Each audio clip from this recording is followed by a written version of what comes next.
Hello നമസ്കാരം അസ്സാം വലൈക്കും. ഞാൻ ഡോക്ടർ ഫായിസ്. ഹെൽത്ത് ടോക്കിലേക്ക് എല്ലാവർക്കും സ്വാഗതം. നമ്മൾ ഇന്ന് ചർച്ച ചെയ്യാൻ പോകുന്നത് വളരെ സാധാരണയായിട്ട് കണ്ടുവരുന്ന ബ്ലഡ് പ്രഷർ, ഹൈപ്പർ ടെൻഷൻ അല്ലെങ്കിൽ രക്തസമ്മർദ്ദം എന്ന് പറയുന്ന ഒരു പ്രശ്നത്തെക്കുറിച്ചാണ്. നമുക്കെല്ലാവർക്കും അറിയാം, നമ്മുടെ ഹൃദയം എല്ലാ അവയവങ്ങൾക്കും രക്തം പമ്പ് ചെയ്ത് കൊടുക്കുന്ന ഒരു അവയവമാണ്. ഈ ഹൃദയം ഇടിക്കുമ്പോൾ നമ്മുടെ രക്തക്കുഴലുകളിൽ എത്ര സമ്മർദ്ദം ചെലുത്തുന്നു എന്നുള്ളതാണ് ബ്ലഡ് പ്രഷർ.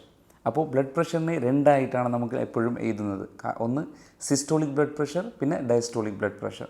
അപ്പോൾ ഈ മുകളിലിരിക്കുന്ന സിസ്റ്റോളിക് ബ്ലഡ് പ്രഷർ എന്ന് പറയുമ്പോൾ ഹൃദയം ഇടിക്കുമ്പോൾ ഉണ്ടാകുന്ന സമ്മർദ്ദവും, ഡയസ്റ്റോളിക് ബ്ലഡ് പ്രഷർ താഴെ എഴുതുന്നത് അത് ഈ ഹാർട്ട് ഇത് റിലാക്സ് ആകുമ്പോൾ ഉണ്ടാകുന്ന ഒരു സമ്മർദ്ദവും ആണ്. അപ്പോൾ എന്തുകൊണ്ടാണ് ഈ പറയുന്ന ബ്ലഡ് പ്രഷർ നമുക്ക് ഉണ്ടാകുന്നത്, അതിൻ്റെ കാരണങ്ങൾ, അത് ഉണ്ടാവുകയാണെങ്കിൽ എന്തൊക്കെ ലക്ഷണങ്ങൾ ഉണ്ടാവും, ഈ ബ്ലഡ് പ്രഷർ ഉള്ള ആൾക്കാർ അതിനെ എങ്ങനെ ഒന്ന് മാനേജ് ചെയ്യണം എന്നുള്ള കാര്യങ്ങളൊക്കെ നമുക്കൊന്ന് നോക്കിപ്പോവാം. അപ്പോൾ നമുക്കറിയാം, ഈ പറയുന്ന രക്തസമ്മർദ്ദത്തെ അത് കുറേ കാറ്റഗറി ആയിട്ട് നമ്മൾ തിരിച്ചിട്ടുണ്ട്. അപ്പോൾ അതിൻ്റെ കാരണങ്ങളിൽ വളരെ ഒരു 90% വരുന്നത് പ്രൈമറി ഹൈപ്പർ ടെൻഷൻ അല്ലെങ്കിൽ എസെൻഷ്യൽ ഹൈപ്പർ ടെൻഷൻ എന്ന് പറയുന്ന ഒരു സംഗതിയാണ്. അതെന്താണെന്ന് വെച്ച് കഴിഞ്ഞാൽ ഒരു കാരണവും ഇല്ലാതെ വരുന്ന ഒരു ബ്ലഡ് പ്രഷറാണ് ഈ പറയുന്ന പ്രൈമറി ഹൈപ്പർ ടെൻഷൻ. അത് അല്ലാണ്ട് പല രോഗങ്ങളിലും ഈ ബ്ലഡ് പ്രഷർ കൂടാം.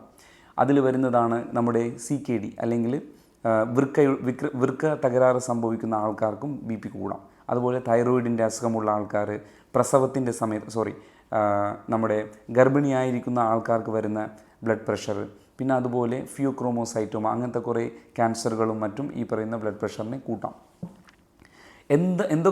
ഏതൊക്കെയാണ് നമ്മുടെ എന്ത് കാരണങ്ങളാലാണ് ഈ പറയുന്ന ബ്ലഡ് പ്രഷർ കൂടുന്നത്?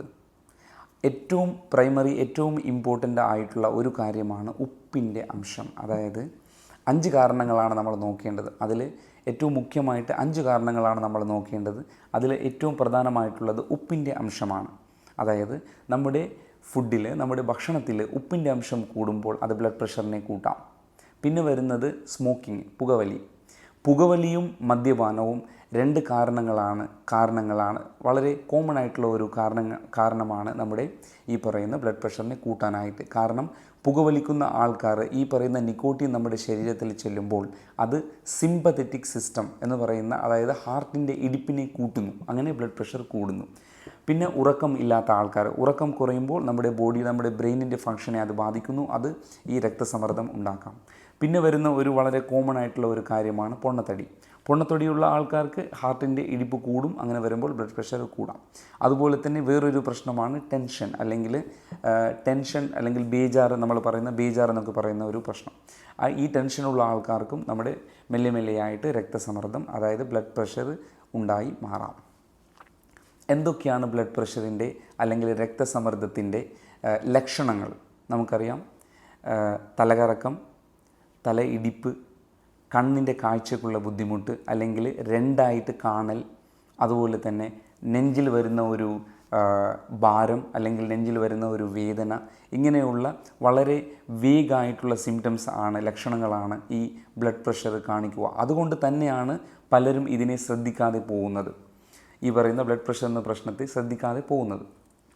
പിന്നെ ഈ ലക്ഷണങ്ങൾ കണ്ടു കഴിഞ്ഞാൽ ബ്ലഡ് പ്രഷർ നമ്മൾ നോക്കുമ്പോൾ നമുക്കറിയാം, നോർമൽ ബ്ലഡ് പ്രഷർ എന്ന് പറയുന്നത് അത് സിസ്റ്റോളിക് ബ്ലഡ് പ്രഷർ 90 മുതൽ 140, പിന്നെ ഡയസ്റ്റോളിക് ബ്ലഡ് പ്രഷർ 40 മുതൽ 90 വരെയുമാണ്. ഇതിൻ്റെ മുകളിൽ പോവുകയാണെങ്കിൽ അത് ഈ പറയുന്ന ഹൈപ്പർ ടെൻഷൻ അല്ലെങ്കിൽ രക്തസമ്മർദ്ദം എന്ന് പറയുന്ന ഒരു അസുഖം തന്നെയാണ്. അപ്പോൾ ഞാൻ പറഞ്ഞു, ഉപ്പിൻ്റെ അംശം കൂടുന്നു. വ്യായാമം ഇല്ലാത്ത ആൾക്കാർക്ക് തടി കൂടുമ്പോൾ, അതുപോലെ തന്നെ പുകവലി, മദ്യപാനമുള്ള ആൾക്കാർക്ക്, ഉറക്കം കുറവായിട്ടുള്ള ആൾക്കാർക്ക്, അതല്ലാതെ ടെൻഷൻ അധികം ഉള്ള ആൾക്കാർക്കും ഈ ബ്ലഡ് പ്രഷർ എന്ന് പറയുന്ന അസുഖം വളരെ കോമൺ ആയിട്ട് കണ്ടുവരുന്ന ഒരു കാര്യമാണ്. അപ്പോൾ ഈ പറയുന്ന രക്തസമ്മർദ്ദം ഉള്ള ആൾക്കാർ എങ്ങനെയാണ് ഇതിനെ കൺട്രോൾ ചെയ്യേണ്ടത്, എങ്ങനെയാണ് ഇതിൽ നിന്നും മുക്തി നേടേണ്ടത്? ആദ്യം ഞാൻ പറഞ്ഞു, ഏറ്റവും ഇമ്പോർട്ടൻ്റ് ആയിട്ടുള്ള ഒരു കാര്യമാണ് ഉപ്പിൻ്റെ അംശം, അതായത് സോഡിയം ക്ലോറൈഡ്. നമ്മുടെ ഭക്ഷണത്തിൽ നോർമലായിട്ട് ഒരു 5 ഗ്രാം വരെയാണ് നോർമലായിട്ട് നമ്മുടെ ഭക്ഷണത്തിൽ ഉപ്പിൻ്റെ അംശം ഉണ്ടാവേണ്ടത്. പക്ഷേ നമ്മുടെ ഒരു ലക്ഷദ്വീപിലൊക്കെ ആണെങ്കിൽ നമ്മൾ കഴിക്കുന്ന ഈ നമ്മൾ സമുദ്രത്തിൽ നിന്നും കഴിക്കുന്ന മീൻ, അതുപോലെ ബാക്കി ഉള്ള എല്ലാ ഫുഡിലും ഉപ്പിൻ്റെ അംശം വളരെ കൂടുതലാണ്. അപ്പോൾ ഇത് ഏകദേശം നമ്മളൊരു ലക്ഷദ്വീപുകാരൊക്കെ ഒരു 8 ഗ്രാം വരെ അല്ലെങ്കിൽ ഒരു 10 ഗ്രാം വരെ ഒരു ഈ പറയുന്ന ഉപ്പ് നമ്മുടെ ശരീരത്തിൽ, നമ്മുടെ ഭക്ഷണത്തിൽ പോകുന്നുണ്ട്. അത് വളരെ കൂടുതലാണ്. അപ്പോൾ അങ്ങനെയാണ് ഈ പറയുന്ന, പിന്നെ നമ്മൾ കുടിക്കുന്ന വെള്ളം, നമ്മുടെ ലക്ഷദ്വീപിലൊക്കെ നമ്മൾ കുടിക്കുന്ന വെള്ളത്തിൽ ഉപ്പിൻ്റെ അംശം അത് ഓൾറെഡി ഉണ്ട്. കാരണം ഈ കോറൽ ഫിൽട്രേഷനായിട്ട് വരുന്ന വെള്ളമാണെങ്കിലും അതിൽ ഉപ്പിൻ്റെ അംശം ഇഷ്ടം പോലെ ഉണ്ട്.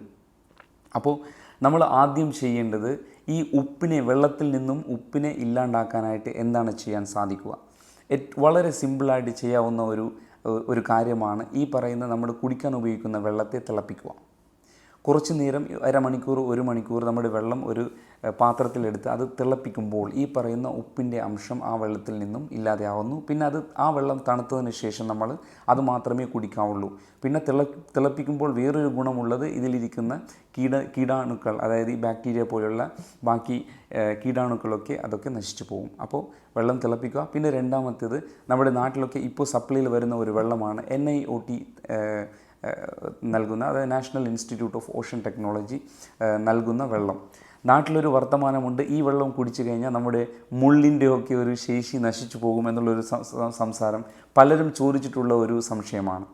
ഒരു കാര്യം എല്ലാവരും മനസ്സിലാക്കുക, നമ്മുടെ മുള്ളിൻ്റെ അതുപോലെ മസിലിൻ്റെ ആരോഗ്യത്തിന് ആവശ്യമായിട്ടുള്ള കാൽഷ്യം, ഫോസ്ഫേറ്റ്, മഗ്നീഷ്യം, ഈ പറയുന്ന കാര്യങ്ങൾ നമ്മൾ കുടിക്കുന്ന വെള്ളത്തിൽ നിന്നല്ല കിട്ടുന്നത്. അത് നമ്മൾ കഴിക്കുന്ന ഭക്ഷണം, മുട്ട, പാല്, ഇറച്ചി, ഫിഷ്, അതായത് മത്സ്യം, ഈ കഴിക്കുന്ന ബാക്കി ഭക്ഷണങ്ങൾ, ബാക്കി പച്ചക്കറികൾ, വെജിറ്റബിൾസ്, ഇതിൽ നിന്നുമാണ് ഈ പറയുന്ന കാൽഷ്യവും ഫോസ്ഫേറ്റും നമ്മൾക്ക് കിട്ടുന്നത്, വെള്ളത്തിൽ നിന്നല്ല. അപ്പോൾ രക്തസമ്മർദ്ദം ഉള്ള ആൾക്കാർ മാക്സിമം NIOT നൽകുന്ന വെള്ളം കുടിച്ചാൽ അത് അവരുടെ രക്തസമ്മർദ്ദത്തെ കൺട്രോൾ ചെയ്യാനായിട്ട് വളരെ നല്ല രീതിയിൽ സഹായിക്കും.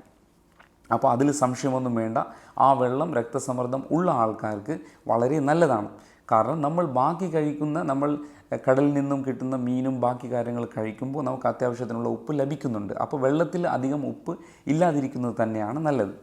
പിന്നെ ചെയ്യേണ്ടത് ഈ പറയുന്ന പൊണ്ണത്തടി കുറക്കുക. അതായത് വണ്ണം ഉള്ള ആൾക്കാർ റെഗുലറായിട്ട് എക്സർസൈസ് ചെയ്യണം.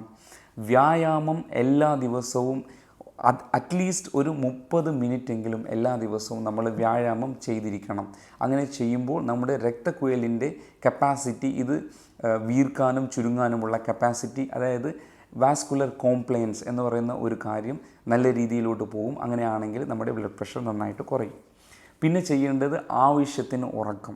ഒരാൾക്ക് ഒരു 5 മുതൽ 6-7 മണിക്കൂർ വരെ ഒരു ദിവസം ഉറക്കം വേണമെന്നാണ്. അപ്പോൾ ഉറക്കം ഇല്ലാതെയാവുമ്പോൾ നമ്മുടെ സിമ്പതറ്റിക് സിസ്റ്റം ആക്ടിവേറ്റ് ആവുന്നു, അത് കാരണം ബ്ലഡ് പ്രഷർ വരാം. അപ്പോൾ ഉറക്കം ഒരു അത്യാവശ്യത്തിന് എല്ലാവർക്കും വേണ്ട ഒരു സംഗതിയാണ്. പിന്നെ ഇതിൽ വരുന്ന ഭക്ഷണ രീതിയെ നമ്മൾ പറയുന്നത്, രക്തസമ്മർദ്ദത്തെ കൺട്രോൾ ചെയ്യാനായിട്ട് കഴിക്കേണ്ട ഭക്ഷണത്തെ നമ്മൾ പറയുന്നത് ഡാഷ് ഡയറ്റ് എന്നാണ്. എന്താണ് ഡാഷ് ഡയറ്റ്?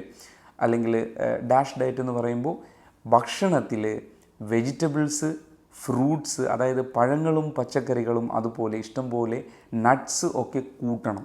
അതിൻ്റെ ഒപ്പം ഡയറി പ്രൊഡക്ട്സ്, അതായത് പാൽ ഉൽപ്പന്നങ്ങൾ ഇഷ്ടംപോലെ നമ്മുടെ ഫുഡിൽ നമ്മൾ കൂട്ടണം. ഇതാണ് ഡാഷ് ഡയറ്റ്. അതിൻ്റെ ഒപ്പം എല്ലാ ദിവസവും എക്സസൈസും, പിന്നെ കൊഴുപ്പ് അധികം ഭക്ഷണത്തിൽ വേണ്ട, അതിനെയും കുറച്ച് ഒഴിവാക്കാൻ ശ്രമിക്കുക. അപ്പോൾ ഉപ്പ് കുറയ്ക്കുക, ഡാഷ് ഡയറ്റ്, വ്യായാമം, നന്നായിട്ട് ഉറങ്ങുക, സ്മോക്കിംഗ് ഉള്ളവർ സ്മോക്കിങ്ങിനെ ഉപേക്ഷിക്കുക. ഇത്രയും ചെയ്യുമ്പോൾ ഈ രക്തസമ്മർദ്ദം എന്ന് പറയുന്ന അസുഖം ഇല്ലാണ്ടാവും. പിന്നെ ഇത് ചെയ്തിട്ടും നമ്മൾ ഈ രക്തസമ്മർദ്ദത്തെ സ്റ്റേജ് 1, സ്റ്റേജ് 2, സ്റ്റേജ് 3 എന്ന് പറഞ്ഞിട്ട് നമ്മൾ ഡിവൈഡ് ചെയ്തിട്ടുണ്ട്. അപ്പോൾ ഈ സ്റ്റേജ് 2 ഉള്ള ആൾക്കാരാണെങ്കിൽ ഇങ്ങനെയൊക്കെ ചെയ്തിട്ടും ബ്ലഡ് പ്രഷർ കൺട്രോൾഡ് ആയിട്ടില്ല എന്നുണ്ടെങ്കിൽ ഉറപ്പായിട്ടും ഡോക്ടറിനെ കാണണം. ഡോക്ടറിനെ കണ്ടിട്ട് മരുന്ന് കഴിക്കേണ്ടത് വളരെ അനിവാര്യമായിട്ടുള്ളൊരു കാര്യമാണ്.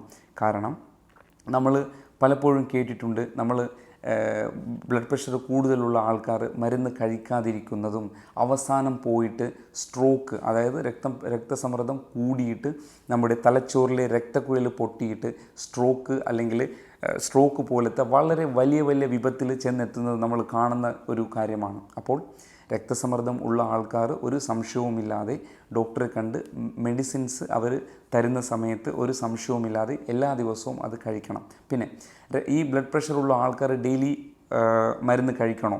സത്യം പറഞ്ഞു കഴിഞ്ഞാൽ കൺട്രോൾഡ് ആയിട്ടില്ലെങ്കിൽ അത് എല്ലാ ദിവസവും ഈ പറയുന്ന മെഡിസിൻസ് കഴിച്ചിരിക്കണം.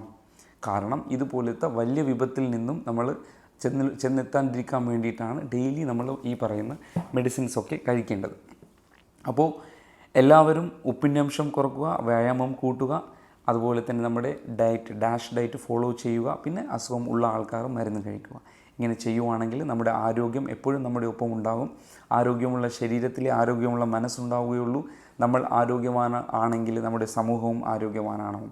അതുപോലെ തന്നെ നമുക്ക് ലഭിക്കുന്ന അറിവിന് എല്ലായ്പ്പോഴും നമ്മൾ അടുത്തുള്ള ആൾക്കാർക്ക് പറഞ്ഞു കൊടുക്കുക.